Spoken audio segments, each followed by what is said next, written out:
Well, hi, everybody. Welcome back to Lean Blog Interviews. I'm Mark Raven. Joining us today is a returning guest. He is Keith Ingels. He's from the Raymond Corporation. Keith was our guest back in episode 390, October 2020.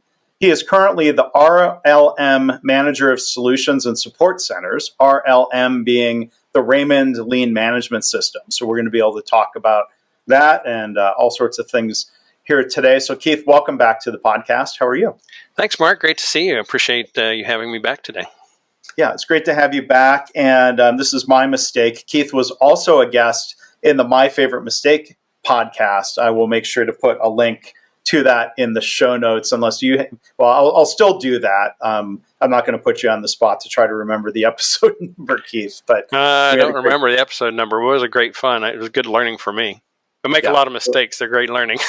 Well, good. And that's the thing, right? Learning from those mistakes. And I think we'll have a chance to explore that a little bit more today, as we did in that episode. And, thank you again for, sharing some of your stories and reflections on, kind of working on the culture. Sorry to be self-promotional on the book, The Mistakes That Make Us, but I did incorporate some of your lessons learned into chapter 8 of the book. So thank you.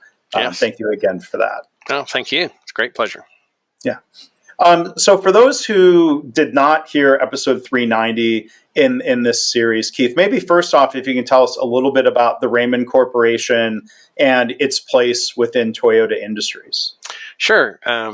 Mark, Raymond Corporation is a wholly owned subsidiary of Toyota now.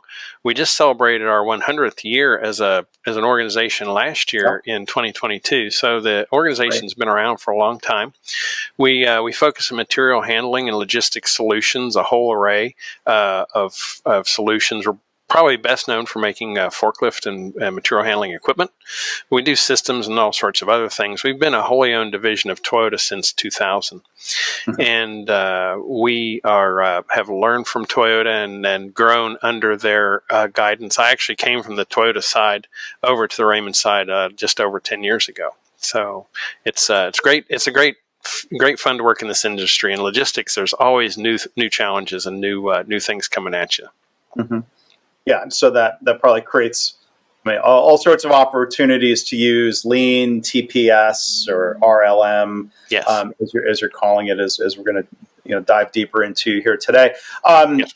How are the Raymond products? How do they fit in with people have probably seen Toyota branded forklifts yes. in different facilities? How does the Raymond product line kind of fit in compared to Toyota forklifts? Well, that's a great question, Mark. We actually, the companies manufacture separately. So under the Toyota brand, we manufacture what we call the internal combustion, and under the Toyota brand, the electric sit-down equipment. So at Raymond, we focus in narrow aisle or very narrow aisle equipment. So the stand-up, that's so you can get a more narrow aisle for put away, and also the sit down and walkie equipment, the small hand pallet jacks, etc. So we manufacture different things. We make the electric stand-ups for Toyota. Toyota makes the electric sit-downs for Raymond. So it's very close coordinated effort. Okay. Well, thanks for telling us about that. Let's talk about your role, and maybe it's just some of the terminology. Yes. That has evolved. Back in 2020, when you were a guest, I was going back to the show notes. Your title was TPS manager of Toyota Production System within Raymond Corporation. So tell us about your dog too. Hi. Yeah, I have a dog. I have dogs. 2 rescues. 2 rescues. Oh, that's great. What kind of dogs are they? I see a photo. They're mixed breeds. They're a larger size, but yeah. Both rescues. So they might bark occasionally. My apologies. That's what dogs do. It's quite all right. So good to learn a little bit about your dogs. But back to your role, tell us about the role and about some of the terminology involved in it. Sure. So I started on the Toyota side. So I learned from kind of the source of Toyota. So I'm very comfortable, for example, in the Toyota Japanese terminology, and that's what I kind of grew up with in continuous improvement. But coming over to the Raymond side, we had to be very diligent about training continuous improvement for 2 reasons. One, we had a history of innovation, but continuous improvement gave us a more structured approach. But the other piece we learned from Toyota Production System is that it's very important to own your own journey in continuous improvement. And you've talked about this in several of your blogs, Mark. But we all own our own journey, and so we changed to reference our journey to Raymond Lean Management. Well, why? It's Toyota Production System. It is, but it's ours. It's Raymond's adaptation. It's Raymond's learning. So you'll see some differences in how we apply and understand it. All the structure mechanics are the same. Mm-hmm. But for example, we use more English words than the Japanese. I still like the Japanese, but I don't want students to get hung up on trying to pronounce Japanese terminology versus what's the concept that we're trying to convey. And we also, as we go out into customer sites, we advise our customers the same thing, that you need to own this. It's yours. So call it whatever fits for you, but you own it. So it's helped us take it forward to a different level. Yeah. There's endless debate or discussion, I think, within the quote unquote lean community around the use of Japanese words. Sometimes, does the Japanese word prompt someone to ask, well, hey, what's kaizen? That's right. New word, maybe some new thinking. If they've had previous bad experiences with the suggestion box, if we just refer to suggestion system, people might prejudge and say, like, oh yeah, we tried that and it didn't work. But kaizen, well, that's different. But there are times, I think, when people sometimes overdo it in a way that puts up barriers. So I appreciate that point, or you using the English words. But certainly, when you talk about a structured approach to continuous improvement, whether we call it that or kaizen, like what can you tell us more about that structure and maybe how it's different than, let's say, the old suggestion box approach? Like how much structure, or how would you describe that structure? Sure. Well, it's we create the path, and we always refer back to the Toyota way and the TPS house, which is the foundational elements, which is 5S. You're going to see the development of standards, kaizen, in there, and we keep kaizen. That's the Japanese term. We don't have we haven't found a good equivalent of, so we use it routinely. So in the basic structure, we talk about workplace set. So can we visually confirm that we have all the tools, supplies, and training we need in the workplace? And often we don't find out, or often it's tribal knowledge that we've conveyed it by person to person. From there, we go into the two pillars traditionally referred to as just-in-time or Jidoka, and we will talk about them as flow and quality often, or delivering customer experience of on-time, defect-free, whatever lands for our audience. And then of course, the roof of the TPS house is that those are the results. So we talk about that the roof protects a house and results protects an organization, but we also caution in our coaching, they're results. You can't drive results. You drive inputs, you drive workplace readiness, you drive foundational elements. Am I ready to do work? You drive, am I fixing my flow and making sure there's no constraints to my flow? And you certainly drive, do I have the right quality that my customer needs? Did I deliver what they expected in a way that they could use and gain the value add they're looking for? So we do that to our solutions and support center network. There's about 6,000 person distribution network in North America we're primarily responsible to. So we see that often we'll go into at different areas on their journey, their own journeys. And the other coaching we give to them, Mark, in the structure is like wherever you are on that path, that journey path, we want you to focus on the step in front of you, the next step in front of you. You may be just beginning, or you may be very advanced, but it doesn't matter where you are on that path. Focus on the next step in the path, and but people get excited and they want to jump to an end goal, and that's great. We're excited. We want to jump to an end too, but two problems with that. One, you can't make those leaps, and the other piece we find is now you spend all this effort trying to get some version of perfect or great, and not starting the better that you already have. If what you have is better, that's kaizen. Roll it out and try it, and then keep working on it.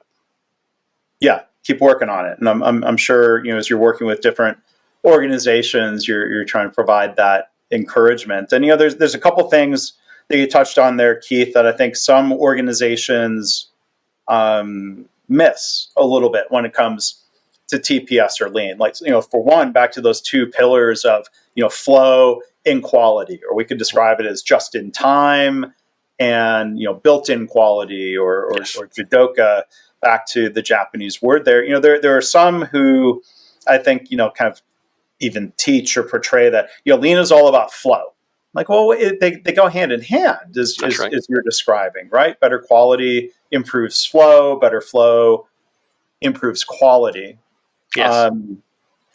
So there's the challenge. Let me think. I got up on a soapbox for a minute. Let me turn it into a question. Like, it's tough sometimes to help people maybe unlearn some things, or they've gotten anchored. If somebody taught them, well, lean is all about speed, and Six Sigma is for quality. And I'm not knocking Six Sigma, but I'm saying, well, lean is both. I mean, that's how I was fortunate to be taught that. I was curious if you could kind of elaborate on, kind of the difficult situation, or how to navigate if you're having to help somebody maybe unlearn something, or learn when they think they've already learned it. That's right. Well, you're bringing up a great point, Mark, and I'm gonna take that in a little bit different direction, because what you asked really resonated with me. Getting people to unlearn. One of the first things we teach about our discipline of continuous improvement, or lean, is it's really, for us, from Toyota's perspective and the way Raymond's adopted it, it's about developing your people. It's about developing people to see and understand the workplace, and then to your point, we want them to come in with problem seeing eyes first, and then move to problem solving. And we find one of the challenges is not so much the problem solving. A lot of times we put a lot of effort in solving, but solving is usually not difficult if you can see. If you can see the problem, like, it's not uncommon for us to walk in workplace that they can't tell if they have all their supplies or tools at the ready. Like, okay, then how do you start working? Now, because of our discipline, we're like, that's immediately bothering us. But it may not bother the people in the workplace, because that's just how we do it. And so to your point, we have to kind of teach them to look at their workplace with as fresh of eyes as possible, and use us as coaches. We're never the expert of the work being done. The expert of the work being done is whoever does the work. So the value add we bring is we're going to ask really great questions, because we're from the outside, and we're going to look at that workplace differently, and we're going to challenge them through questions. Now, do you know you have your supplies? Oh, yes. Well, how can you tell? Can you show me? And then wherever they start to falter is where we begin to coach. And then hopefully we can move them into the cyclical process of improving flow and improving quality. That's where we want to get them to. But if the workplace is not ready or not well set, they'll struggle getting to those flow and quality issues. And then to your point, those two need to work hand in glove. If you have fast flow, but what you're delivering doesn't meet the customer's needs, you're going to lose customer experience, and that's what we focus on. If what you're delivering is great quality and meets your customer needs, but it's not in the volume the customer needs, then they're forced to look for other vendors or other options. And so those are both bad scenarios for the health of the organization. So we try to teach people. We all contribute to that, and we don't always see that we're all links in that grander chain of supply chain. So well, there's those chains, there's interconnected points that I think you're bringing up here, of flow and quality are intertwined. We can't say it's just about flow. It's both. And yes, there's customer focus, if not customer obsession, or whatever words you might use, in this approach. But it's not just customers. I hear you talking about developing people and supporting people, like meeting the team members' needs so they can meet the customer's needs. Like, to me, that's also very intertwined, and I appreciate that you're bringing up those connections. Yes. Well, we find a lot of it is really important to start with leadership, and the best leaders in this discipline we have found, they're highly focused on process improvements. And there's to throw the Japanese out, a concept called tataki dai, which is critique process, not people. And we'll bring that in different ways. But the best leaders we've seen in this discipline, certainly that I have seen, are leaders that focus and talk about the importance of process. What in our process didn't tell us we had the parts in time for the assembly, or didn't tell us that we were going to fall short on this production target, which affected other areas, affected our distribution of the day. So we really wanted to get focused on process, and that also creates the culture of being safe to create those kaizen ideas and those kaizen discussions. Yes. Yeah. So I wanted to touch on that, making it safe. That ended up being a perfect segue to what I wanted to delve into next. But first off, so I feel like I've heard a lot of these Japanese terms, but you threw a new one out there to me about critique process, not people. Could you repeat that? It's Tataki Dai. Tataki Dai. Okay. Okay, cool. Well, I've learned a new one. I'm not knocking you for using the Japanese term. No. Well, I've heard them all at this point. No, that's where I'm rooted. So that's where I will tend to go back to. But I tried not to get them hung up on pronunciation. The concepts are wonderful, though. So yeah. Well, and then to hear that translation of it, critique process, not people. I think like what I've heard in English, which I think is keeping to the spirit of it, is like variations of a phrase like be hard on the process, not on the people. That's right. Different way of saying. Different way of saying it. Absolutely. Yeah, but I think critique. I like that word though, because like being hard on the process. I don't know. Like there's a certain tone to that where critique is maybe a little less loaded. Like critique is certainly something that would lead to improvement. If you critique and find an opportunity for improvement, you may critique the process and find that it's sufficient. That's right. Maybe not. Well, that's right. Still with opportunities for improvement, but that's different than being hard on the process. Yes. Well, and we don't want to be hard. That hard often translates to people, or where we walk into challenging cultures. We work with our own solutions and support centers network. We also work with customers, and one of the first things what we will try to identify is how's the culture of the learning. Are they? Is it a culture of blame? A term I use occasionally is blame storming instead of brainstorming. That's not good. Right. No. Looking for people to blame really is because what we find is people really want to contribute and contribute their best value add. They may not know what that is. And even at customer sites, we'll run into similar things that we struggle with in our own network, where we assume we know value add, and that starts us down the wrong path. We may not know truly what our value add is for not necessarily the end customer, but maybe the next customer in the process. Yeah.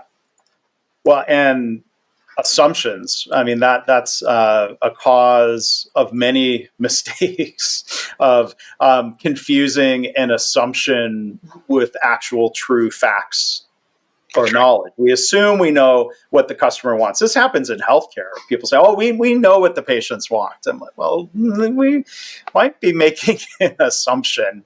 That's right. You can go and test and either validate or realize we need to replace that assumption. That's right. With facts, right? That's right. But not blame someone for their assumption. We can critique the assumption. How's that? I like that. Critique and move forward in healthy ways. Yeah. Yes.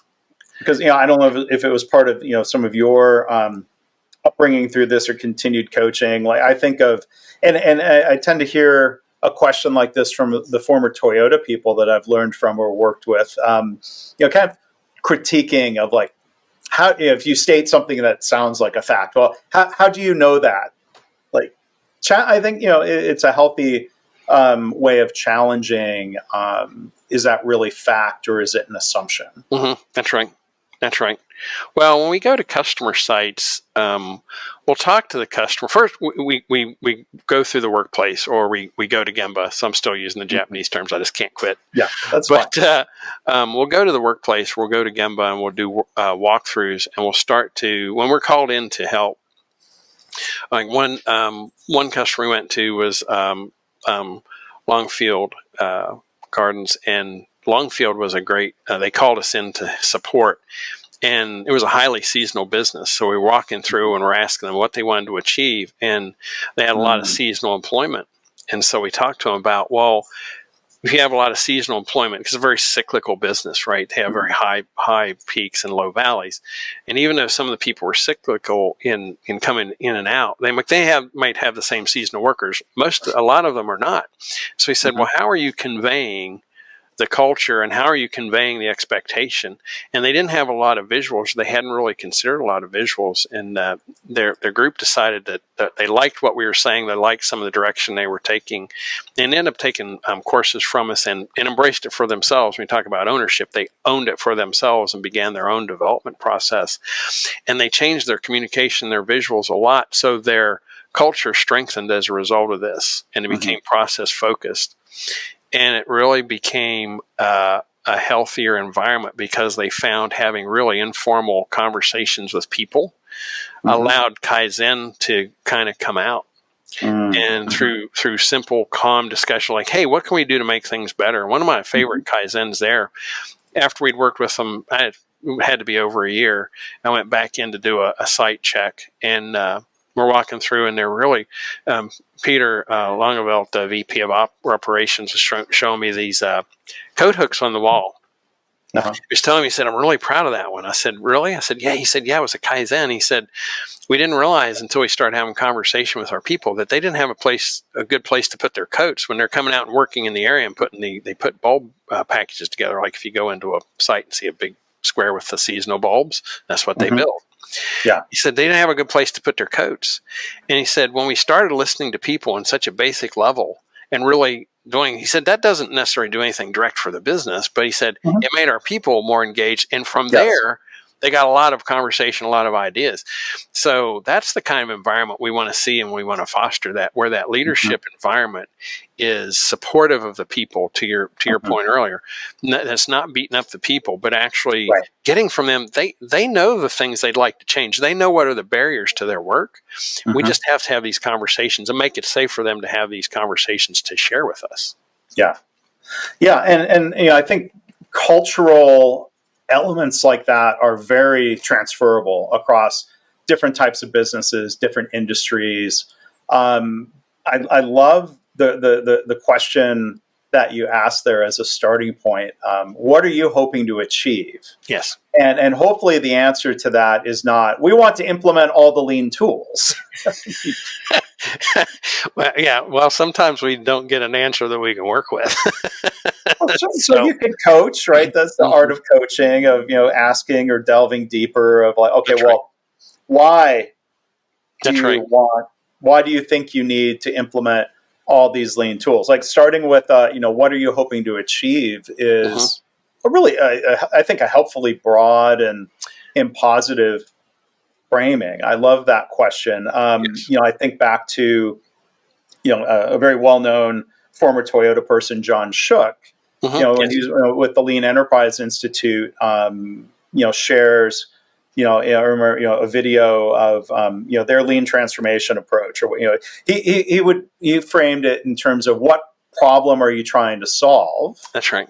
Right. Similar question, but I mean, I think it's an interesting thing to think about. I don't think there's right or wrong there of framing it in terms of problem solving versus aspirational. That's right. Maybe some of that goes hand in hand. I think you're very much onto a key point, Mark. In fact, we try to we have a sales development training program we call DART, and in our instruction, one of the things we coach and teach our salespeople is, for us, one of our biggest things is we build material handling equipment. So, for example, a customer comes to us and say, "Hey, I'd love to buy 10 reach trucks." Salespeople, the first reaction, and I come from this background too, we get really excited. We want to give them a quote for 10 reach trucks. Yeah. But here's what I can tell you about that customer. Our equipment, as much as we love it because it's how we make our living, is incidental to the customer's business. It's incidental, which means what I can tell you is they don't want 10 reach trucks. Yeah. They want to move more of their product, and they believe that 10 reach trucks will help them. So that's a great opportunity to start a dialogue so what are you trying to achieve?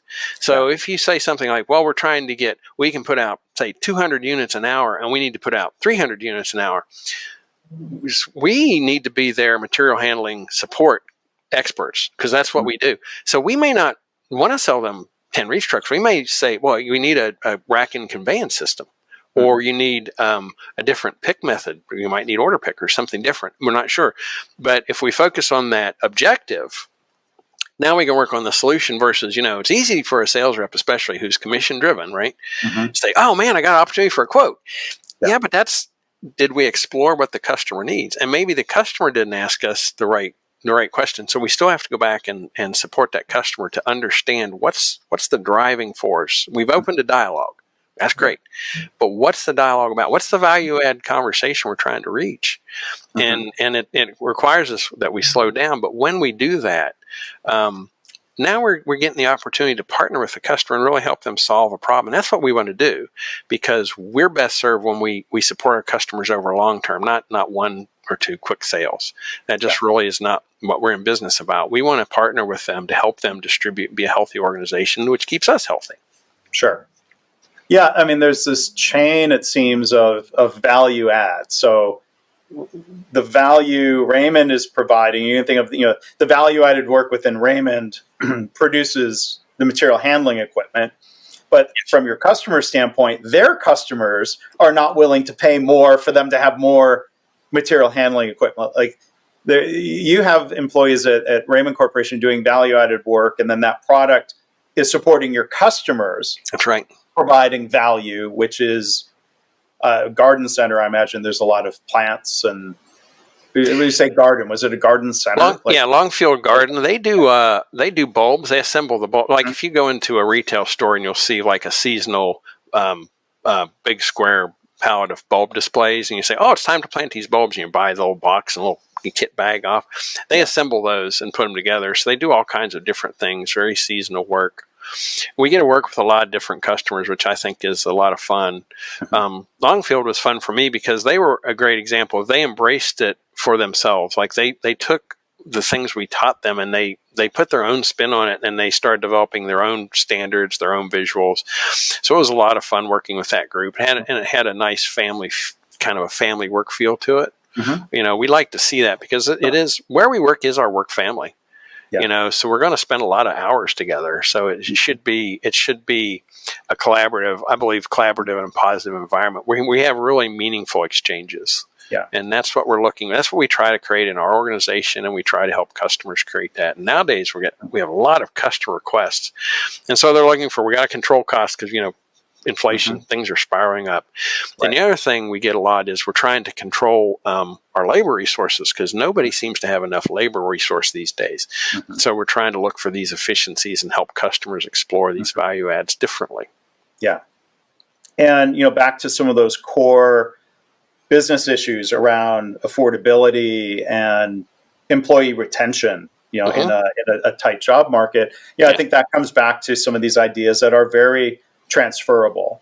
Let's say, thinking of like in a very seasonal business like plants or farming, or even let's say an emergency department in a hospital, you can't force fit certain lean or TPS tools. I don't think you can come in and say, level load you're growing throughout the year, level load the customer. Like some of these, no, okay, that's just not the circumstances of this business. But the culture, piece. I love that you point out the idea of kaizen as a way of engaging people. The code hooks, classic kaizen thinking of helping people solve problems that matter to them. Some of those will then also have a very direct impact on the customer and the company. But I think some companies, organizations out there get a little off track. I think when they are really just forcing, or they're only allowing people to do improvements with a large ROI.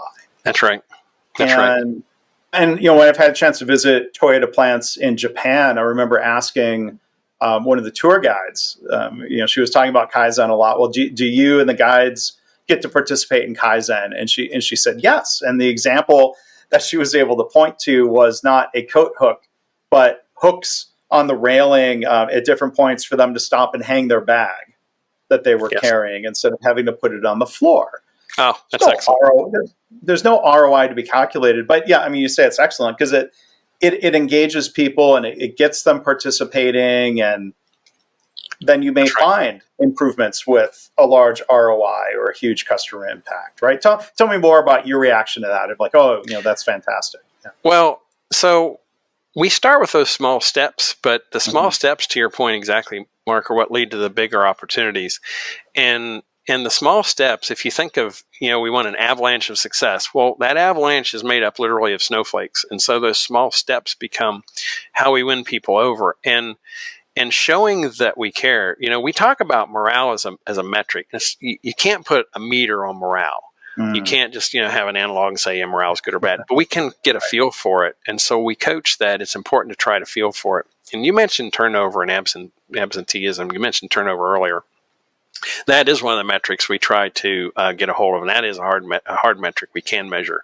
Do we have turnover? Do we have absentee issues? Because they root cause back to morale.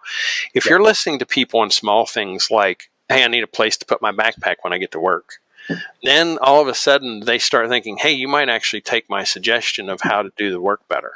Right. You see, we have to build trust, and there's not inherently a trust between maybe managers and associates.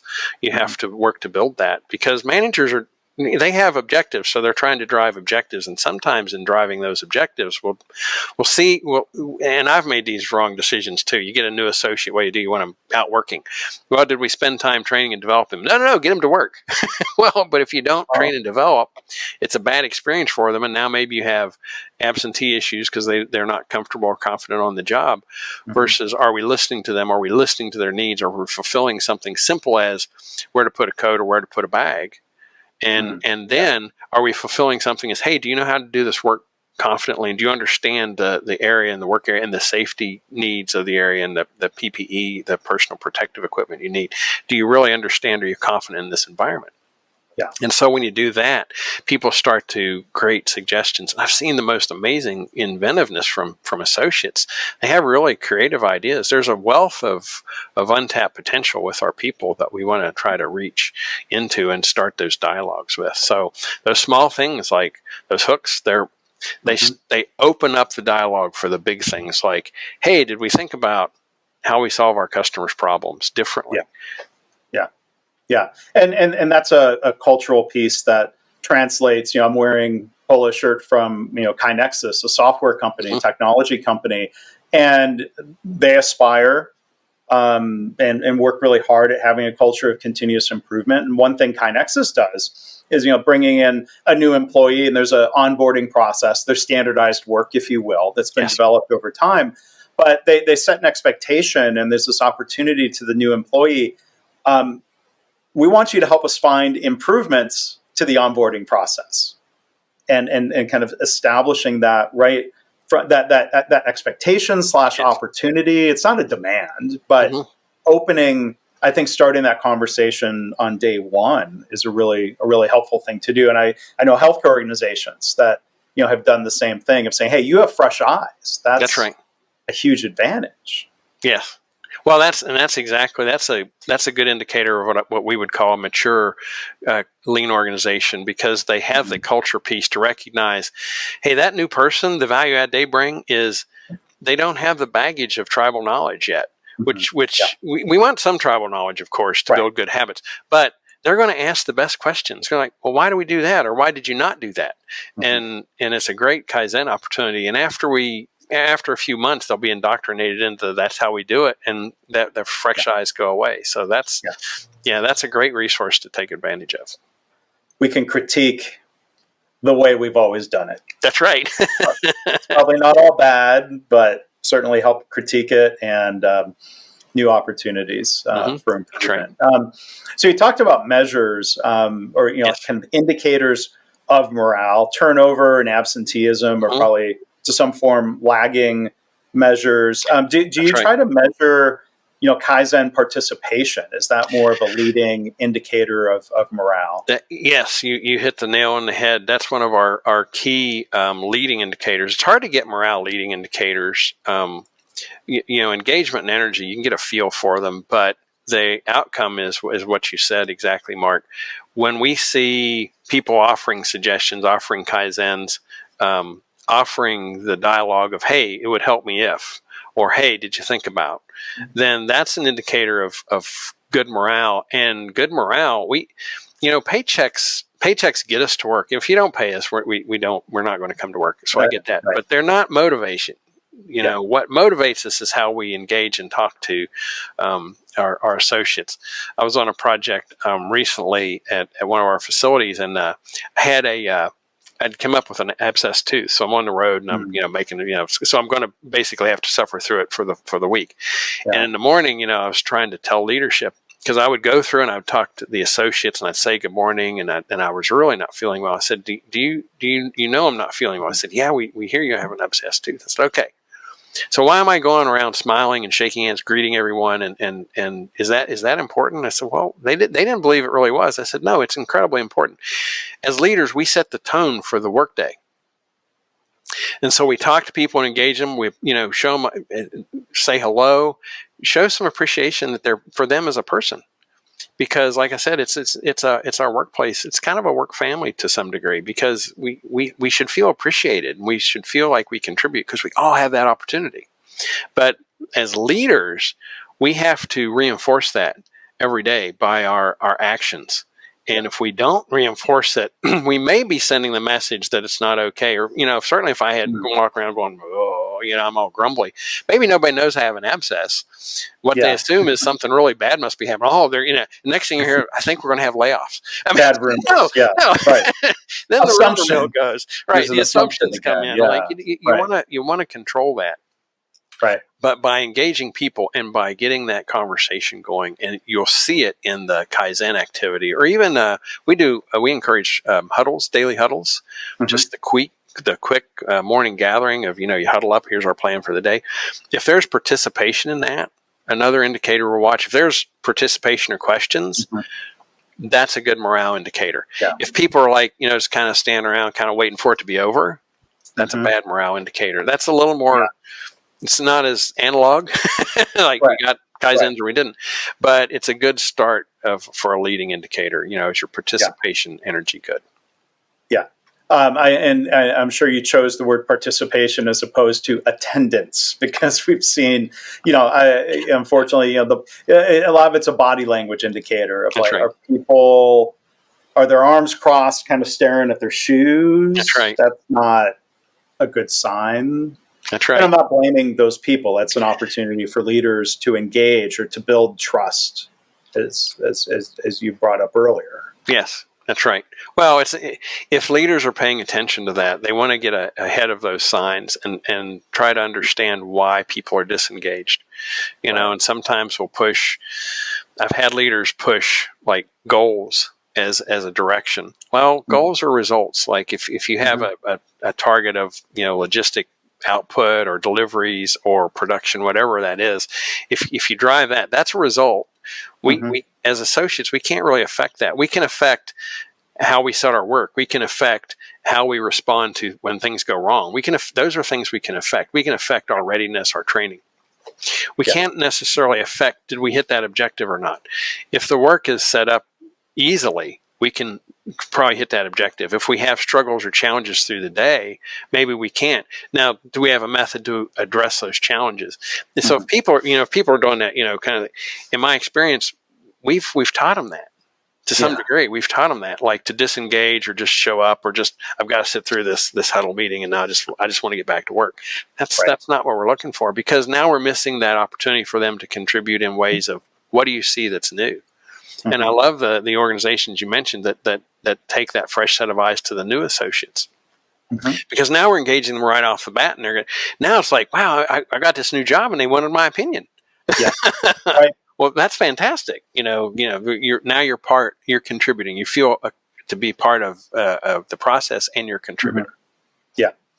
So one other question I wanted to ask when it comes to Kaizen and measures, like, do you at Raymond, or do you encourage people to track, even, let's say, just a count of how many Kaizen improvements are being implemented, or any results kind of connected?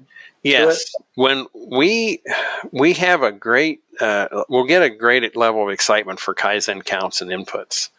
And sometimes we'll actually slow that down a little bit, because the trick with Kaizen is not just getting the suggestion, but it's having a process to review it and execute it. Because if Right. people give input and nobody does anything with it, then you've just put an expiration date on that input. Right. At some point, it's going to trail off into nothingness.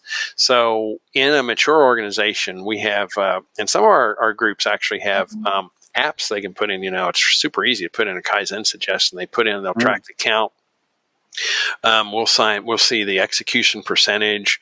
We'll sign ROIs. But that's a mature organization. To start out with, you mentioned the suggestion box. It's okay to start with something informal and unstructured. When we're in new areas, I always say painter's tape and marker. Do something that's easy to change, because as you vet out the process, you're going to find better ways to do it. You're going to find Kaizen. So don't make it too difficult to change and too fixed at first, because you're learning. So with Kaizen process, just get. We actually start with tablets and have people write on a tablet, and here's your idea. And as we start to execute, we'll line them out and put a date. And that's, well, that sounds really basic and simple. Yeah, but basic and simple is where we start. That's the crawl before we walk before we run kind of approach. Right. So to start in new areas, we'll just put a tab and say, hey, we'd like your suggestions here. And when they see us start to execute, now's when we're changing the mind process of the associate. Now we're saying, oh, you want me to come and offer suggestions? Yeah, it's part of your job. Yeah. So we're encouraging, enabling that. Yeah. So I'd like to come back and talk more about making it safe for people to participate in Kaizen, building trust. Earlier you talked about the need. It's really important. Problem-solving eyes, to be able to see a problem, to solve a problem. But in between might be the times, in some workplaces where people see the problem, they have problem seeing eyes, but they don't feel safe to have a problem speaking mouth, if you will. That's right. What are some tips or practices, within Raymond, or that you share with the organizations you work with to try to, not mandate safety, but to really help people feel safe to speak up? Well, let me give you a scenario where maybe safety is challenged unintentionally. So if you have a really strong, say, a subject matter expert leader. So some leaders are subject matter experts in the area they lead. Some not so much. They're just really strong leaders. But if you have a good, strong subject matter expert, sometimes that can get in the way of alternate suggestions, or suggestions that take us a little different path. Because no, I know I've done it this way and so they'll start to shut down. Yeah. So one of the tricks and tips that I'll share, Mark, to answer your question, is we encourage cross-functional visits and coaching for the development of leaders to go to other areas and get ideas to take back to their own area. But it's another source of creating fresh eyes within your organization. Remember, we talked about the new associate has fresh eyes, but somebody that's not familiar with a functional area, that comes from a different functional area, they come into an area and they have fresh eyes, and they might see this, say, in a daily huddle, and leaders, they'll inadvertently shut people down. It's like, well, no, we've tried that, or they start to rain on the suggestion before we've really even tried or vetted it out. Right. So when you bring in a different functional leader, maybe a peer in a different function, they can pull them aside. Now there's this coaching, learning opportunity. Hey, help me understand this, or did you think about, and bring that in. So it's kind of reinforcing that environment of safety. You have to reinvent that safe environment every day. Like I said, you walk and create that positive energy every day. As leaders, we have the opportunity to it's not sustainable unless we do it each day. Every day you expect me to come in and create a safe environment. Yeah. Every day you expect me to come in and engage my people. Yeah. It doesn't mean you can't miss a day here and there, but for the most part, that needs to be your leader standard work. Right. That you come in and it becomes part of did I make it safe? Did I get suggestions? Did I ask for help from a peer? Did I offer help to another area where maybe I learn and bring something back to my area? So we have this cross-pollination opportunity within our organizations to draw in fresh eyes. Mm-hmm. So there's value add opportunity around us, but we just have to step back and look at our organization differently, and you're going to see resources differently. Mm-hmm. Yeah. Yeah. And I agree with you. It takes that ongoing effort, right? It's not like, a one time, we gave a speech at the all hands meeting and we told them everybody should speak up with their ideas. That's right. Okay, well then what's the follow up? Well, and I sometimes organizations kind of get caught in a trap where they will describe maybe the outcome they're seeing. They'll say, well, our employees aren't engaged. Like, Yes. what are, it sort of then begs the question of, well, what are you doing to actively engage them? Well, we told them last That's right. year That's that right. they should speak up. It's like I appreciate what you're saying, Keith, about every, if not every day, like on a very ongoing, Routinely, yeah. routine basis. And, people might not believe, like, well, they said our ideas matter, but I don't know if I believe them. I don't know if I trust them. And then if they don't follow up, people might say like, oh, well, they just said it. They didn't really mean it. But, I was going to ask you, Keith, what kind of tips or stories you might share about, leaders not just saying the quote unquote right things. We want your ideas. We want you to speak up. We want to improve everything versus their actions. Like, let's say the way they react to an idea. Like those seem like key moments of not just the words, but their reaction might be words, but really making those words ring true. Well, as usual, Mark, your insight and experience show through with your questions, because there's an opportunity for leaders we're trying to create a sustainable culture. Mm-hmm. And so one of the ways we look for leaders to do that is they'll say, well, we have an expectation of some, one kaizen a month or one kaizen a week, whatever. You can do that, and that's not a bad thing, but we're looking for that organic piece. And to reinforce that, we'll look for, how do we celebrate victories of kaizen ideas? Did we recognize them? And it could be as simple as, we do that. We encourage those daily huddle meetings for what's our plan for today. Hey, yesterday, we had a kaizen suggestion from, moving tools around, and it was well received, and the associates really pleased. And we're going to talk about other people to see if they'd like something similar. Just doing something like that to build on it, to share it. A seasoned organization, we have company newsletters that go out across our network. So things like that are very important. You may not have that, but then that doesn't mean you can't celebrate the milestones. And you're not celebrating that we've arrived at an end, because it's a journey that, continuous improvement, you don't stop, but you certainly want to find milestones to celebrate. Hey, we had a kaizen, or we just had our 10th kaizen of this group this week or this month. Did we celebrate those ideas? Did we encourage that through how we responded to it? To your point, exactly. Yeah. It's that opportunity for leaders to really encourage through celebration and reinforcing that environment, that it's not only is it safe, but we're helping better serve our customers, because that's what it's ultimately about, right? It's about developing our people to give the best possible customer experience. Yeah. Yeah. Again, we're joined by Keith Ingels from the Raymond Corporation. One other thing I wanted to ask you about, Keith, before we wrap up, when it comes to continuous improvement and trying to improve everything you do, it seems like, Raymond Corporation and the work you're doing in your role, you embrace that in a lot of ways. And you had mentioned when we talked before, it sounded like some improvement, if not innovation, to some of the teaching that you do about TPS or RLM. Tell us about some of those changes and how you approach that. Well, we learn from mistakes. That's why I love your other podcast, Mark. Learning from mistakes. I wish I had learned to embrace my mistakes more fully earlier in my career, because I made a lot. I don't know that I always took advantage to learn from them all, but yeah, me too. Yeah, one of the ones we had fallen into habit. We think of ourselves, or we had thought of ourselves, as a training group, not necessarily a coaching group. And so when you think of yourself as a training group, you do a lot of training, you do a lot of formal content. And even within our own environment, we have an adult learning model, which has really helped guide us, or helped give us pause. And the adult learning model says, how do adults learn? It says, well, about 10% is formal learning. That would be classroom. about 20% is social learning. So that's like you and I talking now, or having a meeting or conference where you're interacting with people, you're networking. That made sense. So then there's 70%. Well, what's the 70%? What's actually getting your hands on it and doing it? And so we started using this phrase, we don't want to learn to ride a bicycle through a PowerPoint. Right. And it kind of dawned on us that we were spending like all this effort in formal instruction, and we were probably spending an equal amount, let's say, maybe a little more in application. So if formal instruction is 10% and we have an equal amount in application, well, that's okay. Now we're up to 20%.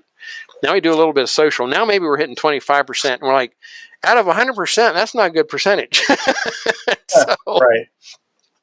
it caused us to rethink how we approach application. And what we started doing was we call them microburst, giving smaller coaching lessons. Still formal, still some formal instruction, maybe even a handout, or we'll do posters so that the associates don't have to memorize what we've told them. But do a small segment of training and then do coaching for application. Get their hands on it, get them to try it and experiment and apply it for themselves so that they get that comfort and that confidence. We do a pretty good job with training skills for work, but maybe we weren't doing so good in the skills for continuous improvement. We're setting these expectations, but we're not really necessarily building the experience. When we teach safety on the move, for example, that's our program for operator safety for forklifts. You teach it before somebody gets on a forklift. And one of the things as an instructor for that, I would tell people, look, we've taught you the safe elements. We've taught you how to get on, so you know the risks of this machine, but you're not yet an experienced operator. So go practice at a slow speed and become experienced. And we even have mentor programs to build up that confidence. I'm like, we weren't doing that in continuous improvement. So we've given them this academics, and maybe we did a little coaching, but really we need them to get confidence through experience. And so we've really shifted our focus from that. We've learned to shift to the application, and we're seeing a lot of quicker associates are quicker to embrace the discipline and the methods as a result. So we're seeing a lot of improved results. So we're learning, we're improving our improvement process. Well, good. That's exactly what you would hope to see and hear about.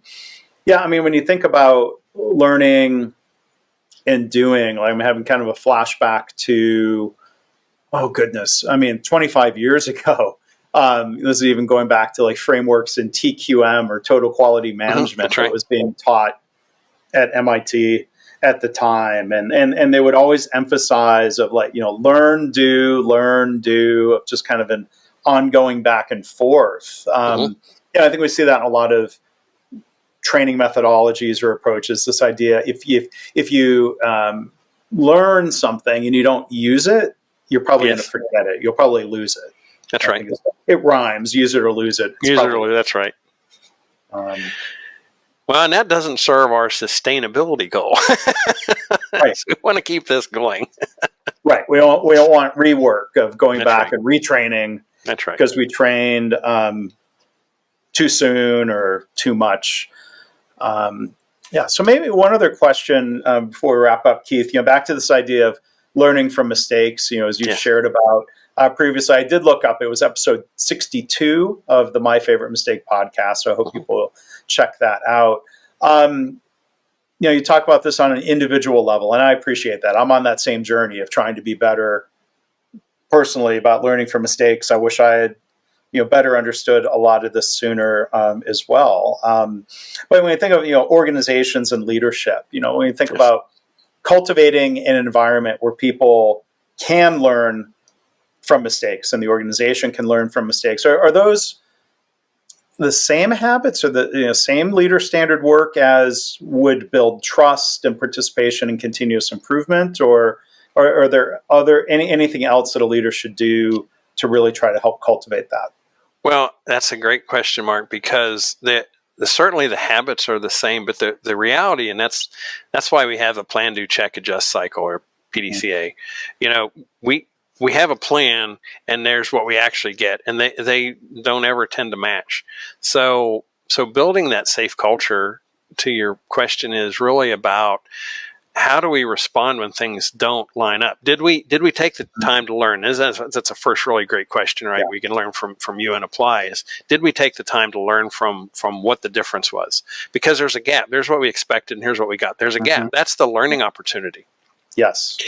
If we embrace that learning opportunity, now we're taking advantage of it. If we just look at we didn't get what we wanted, and we walk away from it, we've walked away from also the learning. We found something that didn't work, but we learned that there's something that didn't work. That's like the Thomas Edison example. Like, how many times did he try to find a filament for a light bulb before he found tungsten? It was a lot. So those failures are a great way to build upon our knowledge base. And some of the things do work, or they do work to a degree, and we keep moving in that direction. It's not realistic in my experience to expect that every associate kaizen is vetted out or ready for application. But certainly there's things we take away from them we can try and we can learn to make it better. And the other piece is those small steps you talked about.